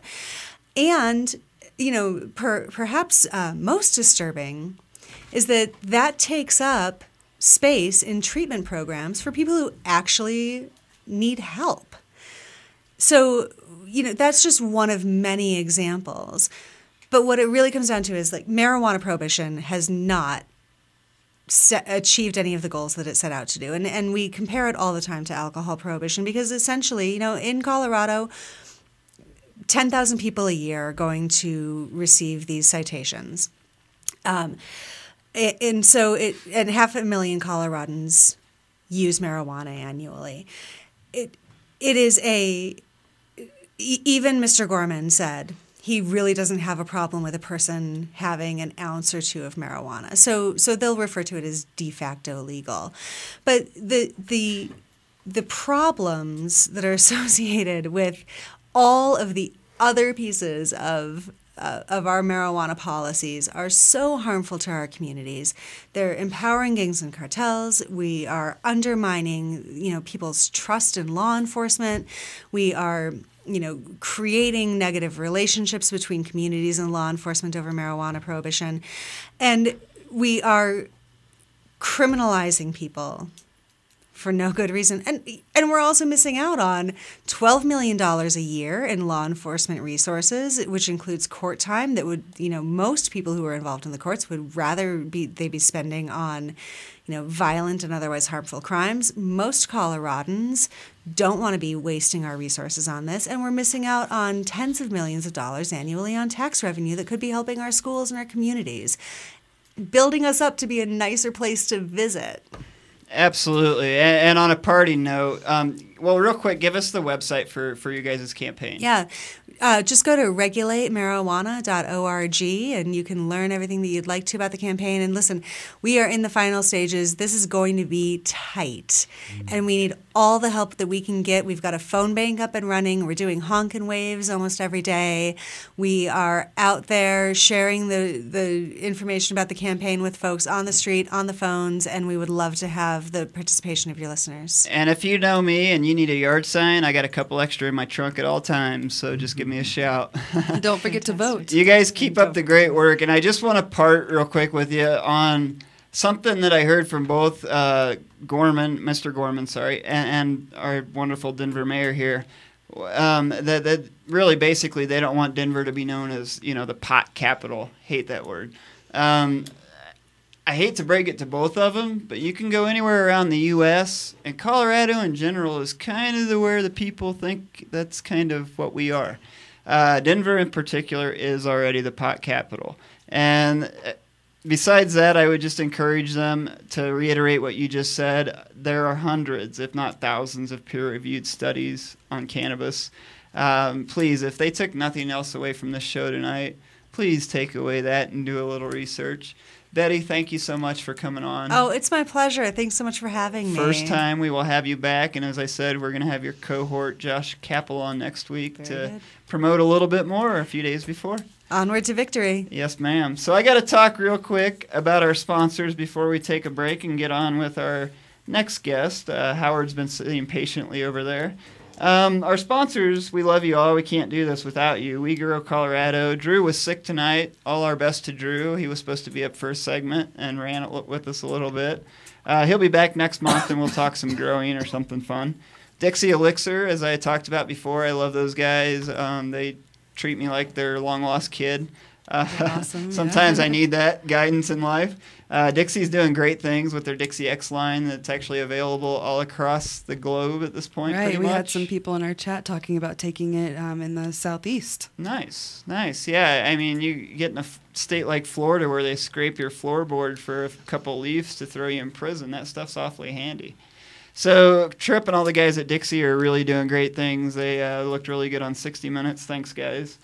Dispensary is one of my few dispensaries I shop at down in the Springs. The Stanley brothers and Miss Nagley own that place, and they do a great job at keeping it stocked with pretty nice meds.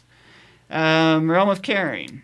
To keep it short and simple, the Realm of Caring helps. I'm stumbling tonight. Maybe I should have let you read the... Holly's like, no, I'm good. The Realm of Caring is helping cancer patients, Dravet's patients, kids every day with oil. If you're not donating to the Realm and you're a dispensary, I won't shop with you. It's just really that simple. Give some trim to those guys. Help them out in any way you can. Visit their website. And Independent Records. If you haven't been in there, that store's amazing. It's been around for 30 years. Full selection of glass, records, tapes, videos, God, you name it. They have cassette tapes. Isn't that awesome? That's fantastic. Yeah, of course they're used, but cassette tapes. So, yeah, those are our sponsors, and we love you all. Without you guys, we can't do this. We're going to take a really short break because we're always, as always, running out of time, and we'll be right back on Overgrow Radio. Friday, October 26th from 5:30 to 10 p.m., Green Faith Ministries presents Cannabis Kills Cancer, a film exhibition that changes everything, with special guests Dr. Bob Melamede from Cannabis Science, Todd McCormick, cannabis activist and author, and Kyle Marsh, director of Vitamin Cannabis. Hosted by Marmalade at Smoke Brush, 219 West Colorado Avenue, Suite 210, Colorado Springs, Colorado. The Hemp Connoisseur is Colorado's premier guide to hemp culture. Our mission is to elevate the image of the medical cannabis and hemp industries to create widespread acceptance of the cannabis sativa plant. You can find the latest issue of the Hemp Connoisseur at more than 200 7-Elevens, your favorite dispensary, MMJ doctor offices, and tattered covered bookstores. Do you consider yourself a cannabis connoisseur? Then come be a part of the Hemp Connoisseur's first cannabis championship. Visit us at thcmag.com for info on how to sample the best medicine Colorado has to offer.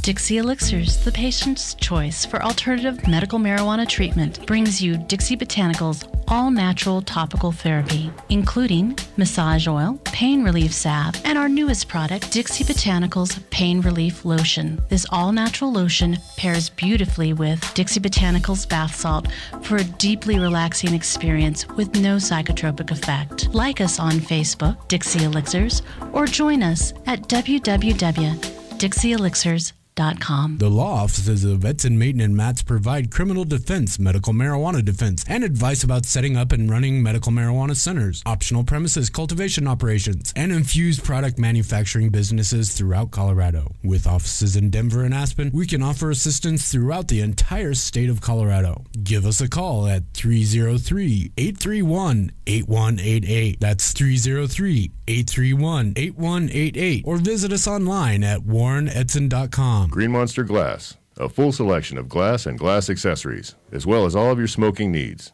Stock your dispensary or smoke shop with reasonably priced glass from Green Monster Glass.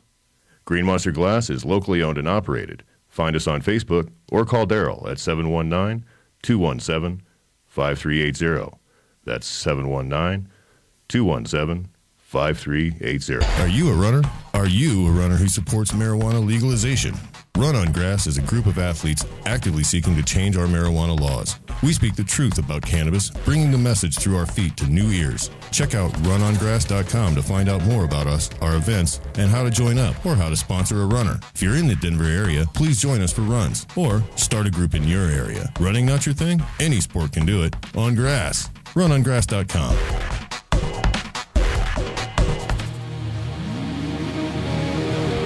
And we're back on Overgrow the Radio. And what up, Holly G? You still awake over there? What's up? I'm here. I've been ranting a lot tonight. We you know, one of these days you'll talk more. I will, definitely. We'll get you in the groove. It's all good. So we're joined by our next guest, Howard. Love the nickname, Cowboy Woolridge. Cowboy. I go by Stickman. I've got a little nickname too, so I love it. Citizens opposing Prohibition. Howard's a retired police detective, and I don't honestly know a lot of your history. Okay. I know I've watched you ride your horse across our country, spreading the good word, and I love that. As I said in the break, one of my friends is a friend of yours and talks very highly of you. Thank you. So I kind of want to let you jump in and tell us your history and what really brought you to this side of the drug war. Well, I was 18 years a police street cop near Lansing, Michigan, 3 as a detective, so I've arrested a few seriously bad people. And even when I was a police officer, I realized that going after a green plant was a horrific waste of my good time. As I learned, well, not even 3 months into the job, the number one problem for police officers in terms of drugs is the consumption of alcohol by a factor of literally 1,000. In my activism now for 15 years since I retired, somebody said, well, how many times have you gone on a call for service generated by the use of marijuana? And the answer was 0. And how many times for alcohol? And I did a quick addition, about 1,300 calls for service generated by the use of alcohol, including homicide, suicide, rape of adults, rape of children, child abuse, assaults. It's the whole thing that we know about with alcohol causing reckless, aggressive, and violent behavior. And so, hands down, I said, I'm not going to waste my time on marijuana. So when I stopped somebody with a baggie, and it literally would come out of the glove box. I mean, people, why do you carry marijuana in your glove box? I have no idea. But anyway, I just take the marijuana, dump it on the street, give them a ticket for the red light, and let them go. Because spending an extra 10 minutes or whatever else to enforce the marijuana, I would rather write a red light ticket or a speeding ticket, which is more meaningful to public safety than writing some kid who wasn't high on anything, just ran the red light, but yet they had that green plant in their car, and I had to do something. But I just dumped it out. The only time I took enforcement action in my 18 years, stopped the guy with a pound. I said, I can't dump a pound on the side of the road. People may come gather that up. Yeah, I'm afraid so. And the chief would probably have a little problem with that. So I arrested him for a pound. That's possession with intent to deliver. But other than that, I didn't waste my time. And the good news is, in the 70s and the early 80s, when I was getting into it, we didn't, generally speaking, spend any time on pot other than if we ran into it, like search incident to an arrest. Mm-hmm. If I arrested you for drunk driving or a warrant and I found it, I'd throw it in there as an additional charge just so we could throw it away later to get you, go straight up on drunk driving. But that all changed in the 80s with the civil asset forfeiture, where we could take your car, your money, your bank account, your house, your land, whatever, if we found you in possession of enough drugs. And that changed the entire chemistry of law enforcement, where now, instead of protect and serve, we are so much involved with search and arrest. I've had officers tell me in my activism, I was in California 2 years ago for Prop 19, they said, well, yeah, but with marijuana, we get to go into cars and search things. And so what it's boiled down to is marijuana is our gateway drug. We use marijuana as a gateway to get into your house, your car, your person, your pockets, your whatever. And there's a whole mentality has developed in police work that our job is to search and arrest, not protect you from bad guys. It's just to find a way to put you behind bars. And that brings up a question in my mind. Your opinion as a former law enforcement officer. I have a family filled with law enforcement officers, so I get to hear opinions a lot. Do you, in my mind anyway, I see the drug war as very money motivated. Sure. Almost to the point nowadays to where a lot of departments depend on it. They depend on the federal funding. Absolutely. They depend on what they see in these asset forfeitures. Right. There was an expose done in Tennessee, I want to say like a year ago now, where the the county cops there in 2 counties along Interstate 40 were literally targeting people coming back and forth and stealing their cash. Sure. Because in Tennessee, you have to go to court to prove that it's your cash. If you have Every state. Yeah.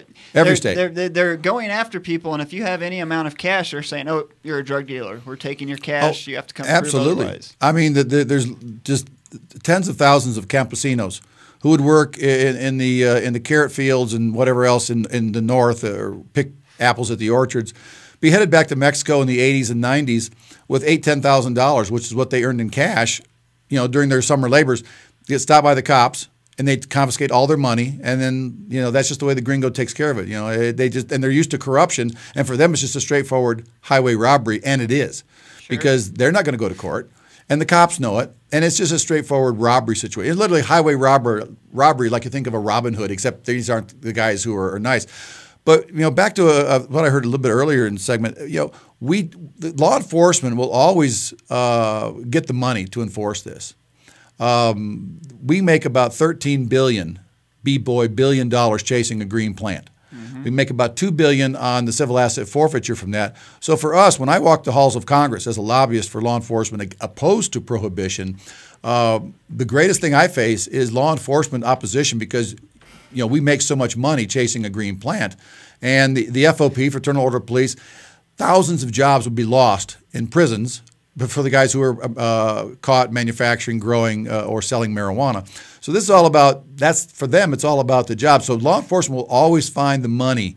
Politicians are scared of a police chief saying, "I think Mayor so-and-so is soft on crime."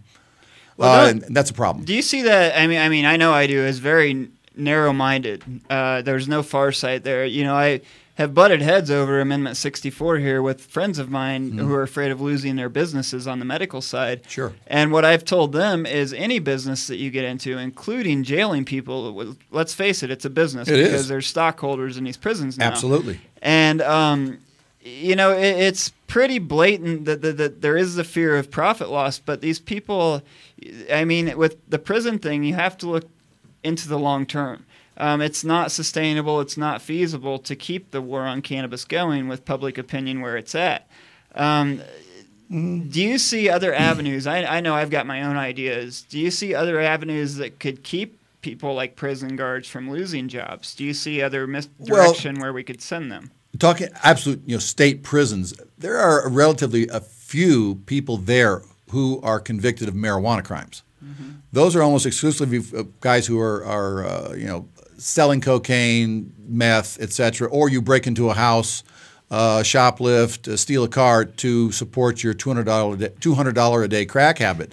Right. So, but it's a foot in the door, and people understand in law enforcement and in the prison police industry that when we do legalize, regulate, and tax marijuana, treating it much like alcohol, it'll show the world that the sun comes up the next day, and that wasn't so bad. In fact, we save lots of money on police enforcement, a little bit of money on prisons, which we can put to education or whatever. And so, what other drug could we end the prohibition of and not suffer? And that's a slippery slope. And they know that the best thing to do is keep the finger in the dike and the dam. Don't let anything through. Even that's why they even don't want to allow hemp to be grown, because they don't want any part of the green plant to be shown to be good for you or good for society or good for business. And so that's the problem I face in the halls of Congress, is the political muscle of the Sheriff's Association, the Fraternal Order of Police, and right behind it, in my professional experience, 6 years on Capitol Hill, Big Pharma. Your drug companies do not want you to start growing medicine in your backyard, God's medicine, because then you start a slippery slope of letting people grow stuff in their backyard, which is good for them.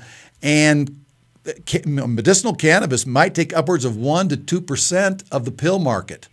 We say it's only 1% to 2%. Last year, The pill market in the United States was $320 billion.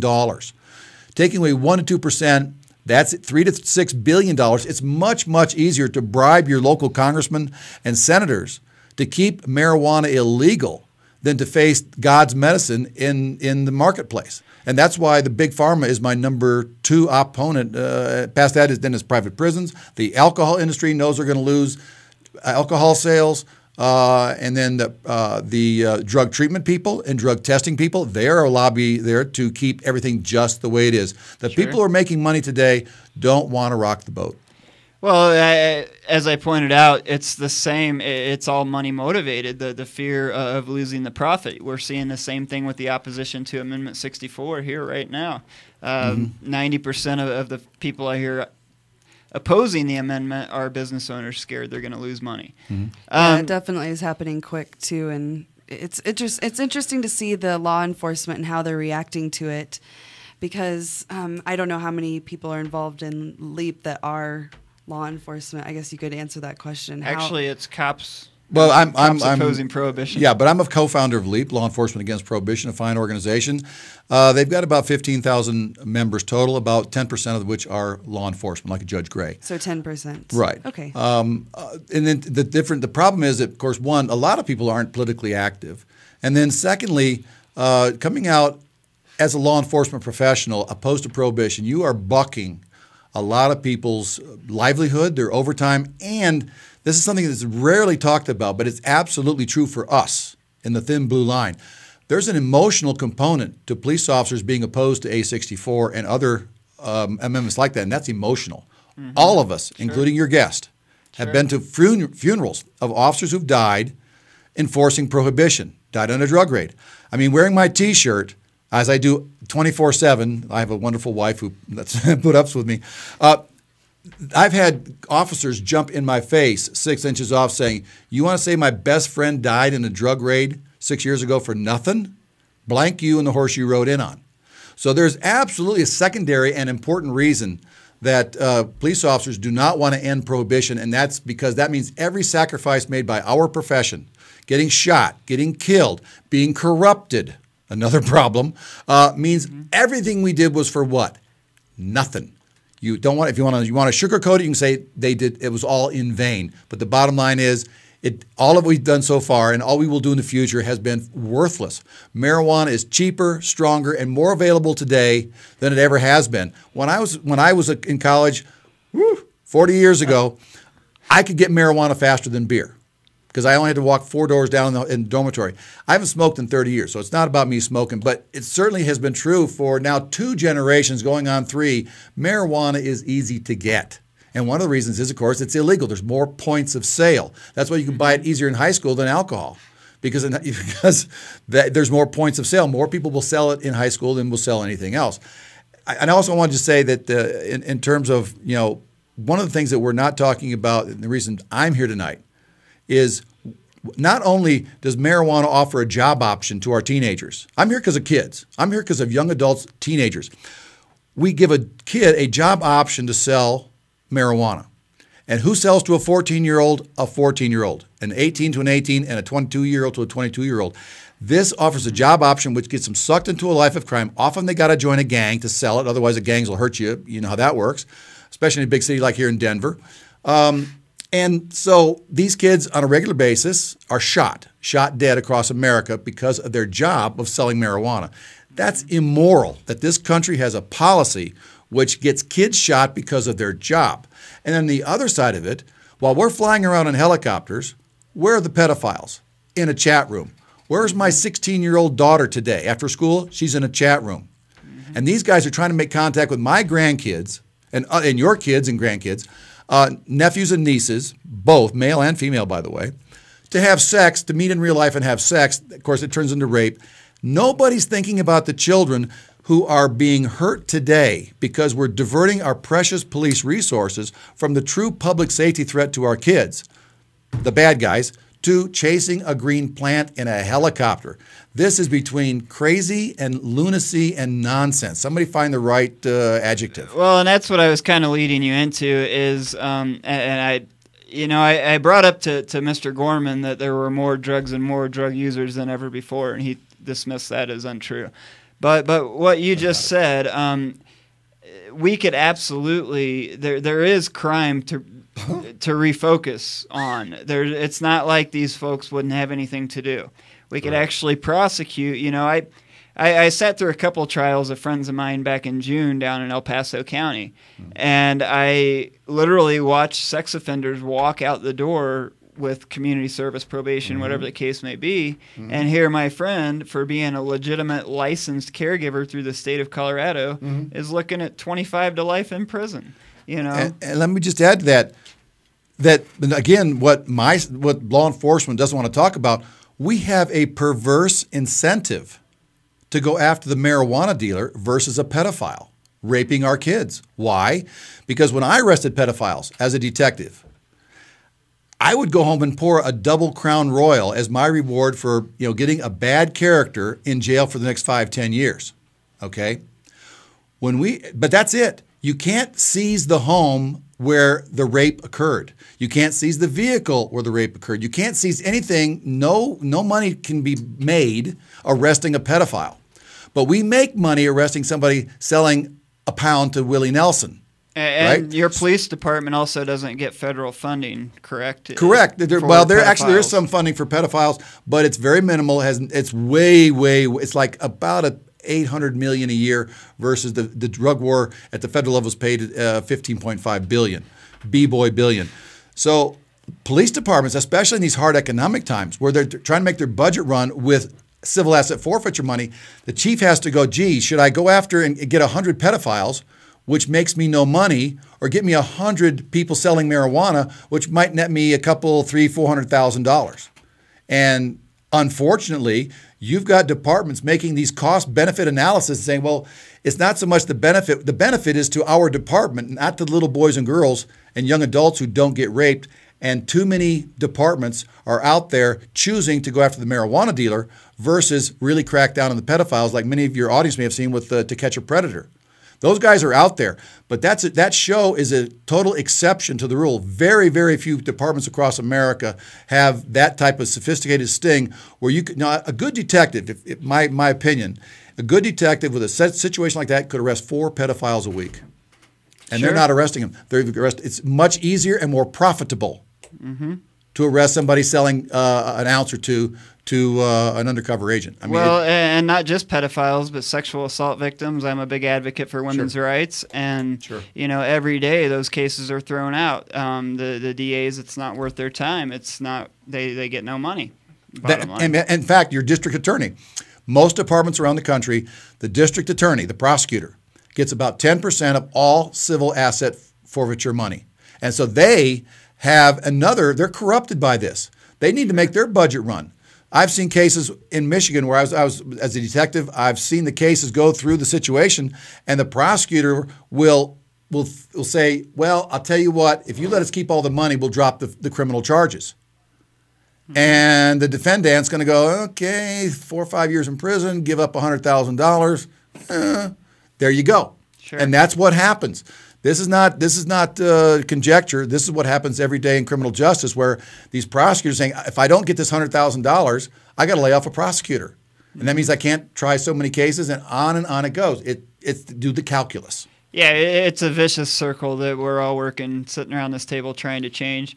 Well, we're quickly running out of time, even going over, as I always do on the show. I haven't talked to you yet, but I'm going to try to get you back up next week with Bob Wiley if you're hanging out with him, and we can maybe continue. But I want to, real quick, before we do run out of time, you're actually riding your horse across country right now, promoting initiatives and educating and different things. Not quite. Now, Misty and I have ridden across America, but we now use a truck and trailer. Nice. And we go between the cities with a truck and trailer. Misty's 18. She's not quite ready to she's an old one. Ride 25, 30 miles a day like she used to. Sure. But we did it. We did it. We rode across America, me wearing this T-shirt, Cops Say Legalize Pot, Ask Me Why. And 16,000 so far have asked me why across America. Nice. And so we've done that. But now we go in the comfort of a truck and a trailer. Nothing wrong with that. Someone that was listening to us said that they saw you possibly somewhere else in Colorado yesterday with a horse with a No on 64 banner on him or on her. Oh yeah. I put where the saddlebags would go. I've got a yes on 64, both sides. Then I have a sign I hold up with two hands so I can catch traffic going either which way. And awesome. it's very effective. Holly had a Freudian slip there. She said no on 64. I heard that. Yes on 64. Yes on 64. Yes, okay. yes. Yeah. Yes. So I guess before we do run out of time, that was my next question is we want to get your endorsement or opposition to 64. We had one former law enforcement officer, obviously, who was opposed this evening. So as a former law enforcement officer, what do you see? To better protect our children from bad guys and the opportunity, the job option of selling these things, we need to treat marijuana like alcohol, legal, regulated, taxed, and in that way we can protect our children better from these nasty threats that are out there, which we are now today missing. And that's my sole purpose from coming here from Washington, D.C., to help protect the children of Colorado. Secondarily, when I go back there and it passes, this will add fire to the Congress of the United States to repeal federal prohibition. So your listeners know all I do in Congress. You can learn more at citizensopposingprohibition.org. But all I do in Congress is say, make this a states' rights 10th Amendment controlled issue. Let Colorado run Colorado. Much like Tom Tancredo said in his news conference about a month ago, this should be a states' rights issue. Love me or hate me, I'm mostly a conservative libertarian kind of guy. And I've certainly in 6 years in Congress know those people cannot run Colorado as well as you can. Let the local folks decide. The people in Washington should worry about big things, and marijuana is not a big thing in my police experience. It's a burp compared to the nasty drug out there called alcohol. That's my story. I'm sticking to it. Absolutely. Well, Howard, thank you a ton for coming on. It's always amazing to me to talk to someone who fought against drugs and saw it for what it was. It is what it is. More and more people see it every day. Holly, do you have any final thoughts before we get out of here for the evening? Final thoughts. Thanks to Howard for doing all your hard work and going cross country and spreading the word for cannabis. We need people like you to do that.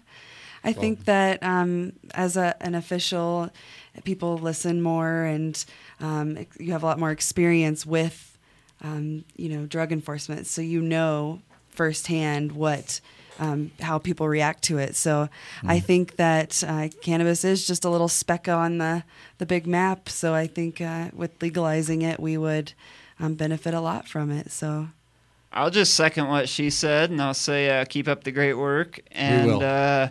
I'll keep my closing tonight pretty simple. As I've said, and I didn't say this to Betty, but I was a no vote on 64 until a couple months ago. What it is, people, is it's forward progress. What we have to do is stand together as a community. We've got to quit the infighting. We've got to hug it out. We've got to move forward together. Unless we do it together, it won't happen. Set the bar for the rest of the country. Yes, on 64. We'll see you next week on Overgrow the Radio here on iCannabis Radio. Peace.